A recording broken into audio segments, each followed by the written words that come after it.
What most people call forgetfulness is actually something completely different. You meet someone, they tell you their name, you smile, you nod, you even repeat it once inside your head, and then gone. Like smoke you tried to hold in your hands. And everyone around you remembers. They say, "Oh, that's David. We met him last year." And you're standing there, blank, embarrassed, quietly wondering what is wrong with you. But nothing is wrong with your memory. Your memory works perfectly fine. It remembers songs from 10 years ago. It remembers faces, feelings, moments. So why does it keep dropping names? Because your brain isn't forgetting, it's filtering. And the reason it filters goes much deeper than you think. But where does this come from? Some people are born this way. Others had to become this way, not by choice, by necessity. Picture a child who learned to read a room before they learned to read words, who knew just from the sound of footsteps what kind of night it would be. That child didn't grow up paying attention to names. They grew up paying attention to energy, to tone, to the weight of a silence. Because in the rooms they grew up in, the name on the door didn't matter. What mattered was what mood was walking through it. So the brain made a quiet decision. Stop filing names, start filing feelings. And here's the thing. That decision never got undone.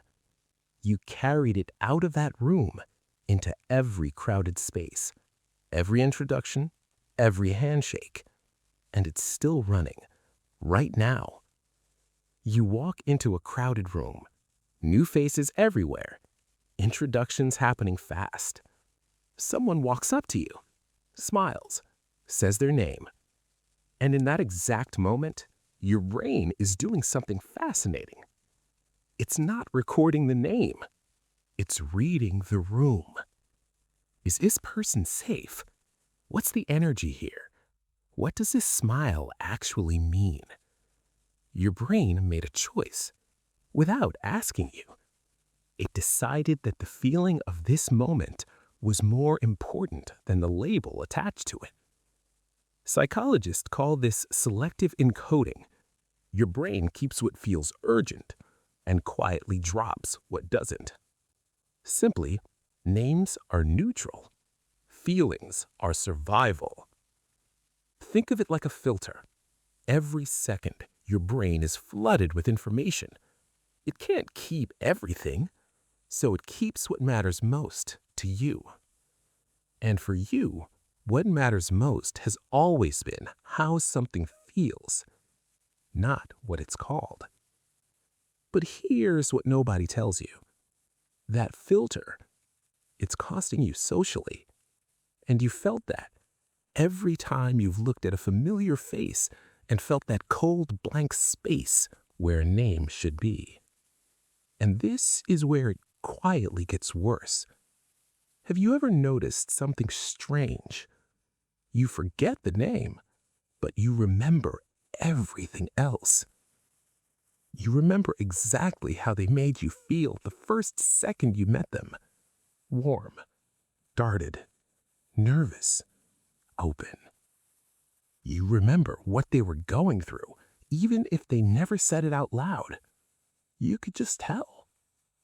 But the name, gone. That's not a coincidence. Your brain runs on two tracks at the same time. One track files facts, names, dates, details. The other track files experience, feelings, energy, the mood of a moment. And when both tracks compete, experience wins every single time. Research shows that emotionally activated brains hold on to sensory memory far stronger than verbal memory.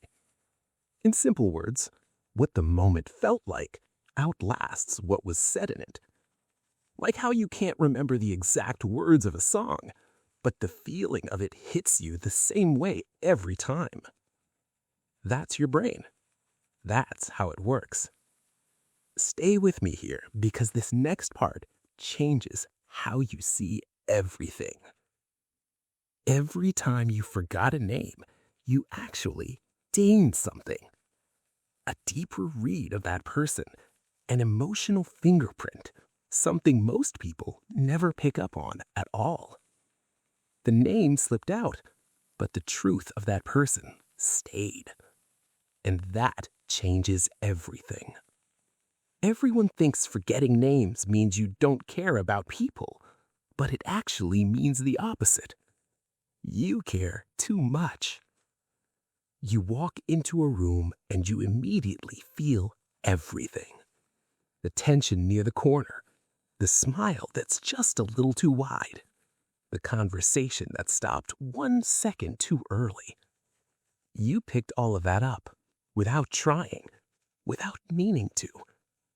And while your brain was busy feeling all of that, the name just didn't make it through. Not because you weren't paying attention, because you were paying attention to everything.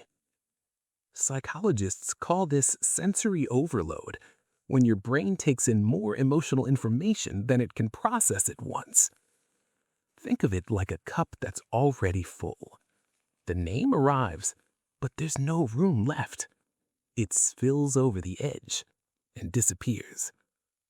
Like that moment at a party when someone introduces themselves and you're still processing the awkward tension from 2 minutes ago, and their name just vanishes midair.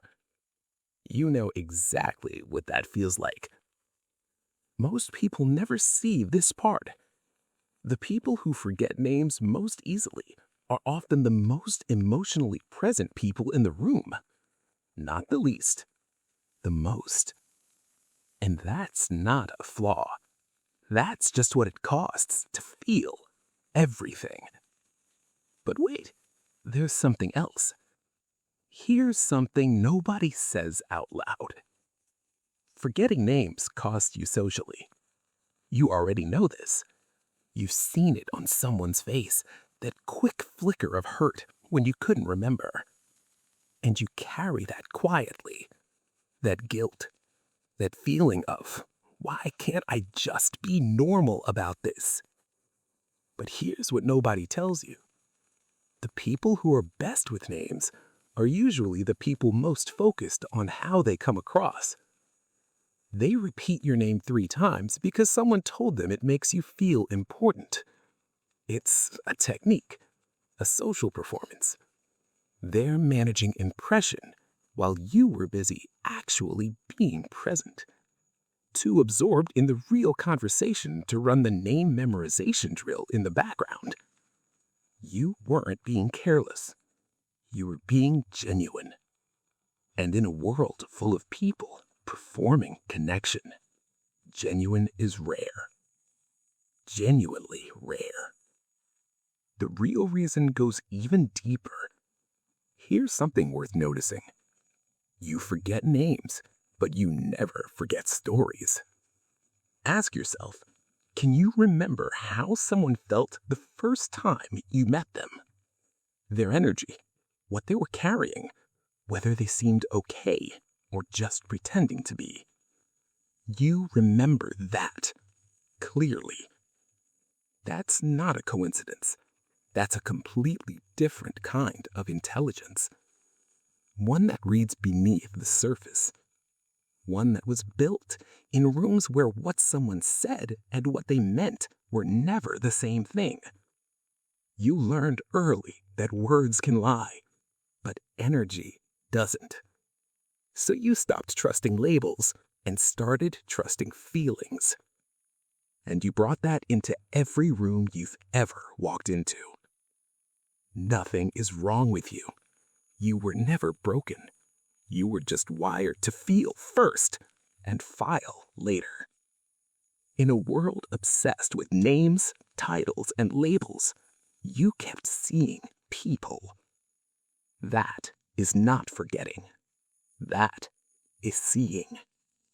And you have always, always been able to see. If this felt familiar, the next video goes even deeper into the way you think,